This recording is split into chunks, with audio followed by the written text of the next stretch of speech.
পাপ তার বাপকেও ছাড়ে না। এদের বিগত দিনের চলাফেরা সেসব নিয়ে সব চলছে। সেটা আশা, কেউ তো জুডিশিয়ালের বাইরে না, আইনের ঊর্ধ্বেও না। যেহেতু সর্বোচ্চ আদালত যখন তাকে নির্দেশ দিয়েছে, সেখানে তো তার ক্রাইটেরিয়া বেঁধে দিয়েছে, সেটা তো মেনটেন করা উচিত। একজন এমপি, একজন ভারতবর্ষের নাগরিক, তার যে অধিকারে তিনি সেটা পেয়েছেন, সেই অধিকারটা তো নিশ্চয়ই কোর্টকে অমান্য করবে বলে আমার মনে হয় না। 27টা না 30টা ও নিয়ে আমার কোনো বক্তব্য নেই।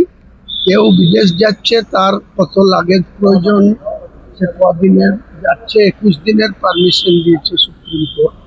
তো তার 27টা লাগেজ লাগবে না একটা 127টা লাগবে, সেটা তো বিনার ব্যক্তিগত ব্যাপার। এসব নিয়ে আমাদের কিছু বলার নেই। সব বিনয় মিশ্র কতদিন আগে গেছে, তারপরে ভারতবর্ষের বিজেপি ক্ষমতায় এসছে, এখানে টিএমসি ক্ষমতায় ছিল। তো তারা কোনোদিন বিনয় মিশ্রকে আনার চেষ্টা করেছে? বা ভারতবর্ষের অর্থ ভাণ্ডার অনেকেই চুরি করে পকেট মেরে এই দেশ থেকে বাইরে গিয়ে আছে, তাদেরকে আনার কোনোদিন চেষ্টা হয়েছে?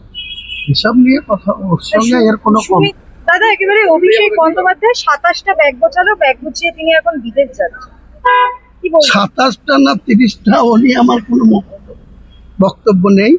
কেউ বিদেশ যাচ্ছে, তার কত লাগেজ প্রয়োজন, সে কদিনের যাচ্ছে, 21 দিনের পারমিশন দিয়েছে সুপ্রিম কোর্ট।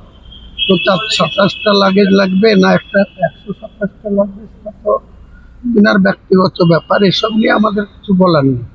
তবে তিনি ভারতবর্ষের সর্বোচ্চ আদালতের প্রধান বিচারপতি, ডিভিশন বেঞ্চের নির্দেশ অনুযায়ী যাচ্ছে, সেটাকে ওনাকে মান্যতা দিতে হবে বা যথাসময় মতো তাকে আবার দেশে ফেরত আসতে হবে। আপনি মনে করছেন তিনি 3 সপ্তাহের মধ্যে দেশে ফিরে আসবে? সেটা আশা, কেউ তো জুডিশিয়ালের বাইরে না, আইনের ঊর্ধ্বেও না। যেহেতু সর্বোচ্চ আদালত যখন তাকে নির্দেশ দিয়েছে, সেখানে তো তার ক্রাইটেরিয়া বেঁধে দিয়েছে, সেটা তো মেনটেন করা উচিত। একজন এমপি, একজন ভারতবর্ষের নাগরিক, তার যে অধিকারে তিনি সেটা পেয়েছেন, সেই অধিকারটা তো নিশ্চয়ই কোর্টকে অমান্য করবে বলে আমার মনে হয়। এর আগে বিনয় মিশ্র গেছেন, বিনয় মিশ্র তো এইভাবে যায়নি।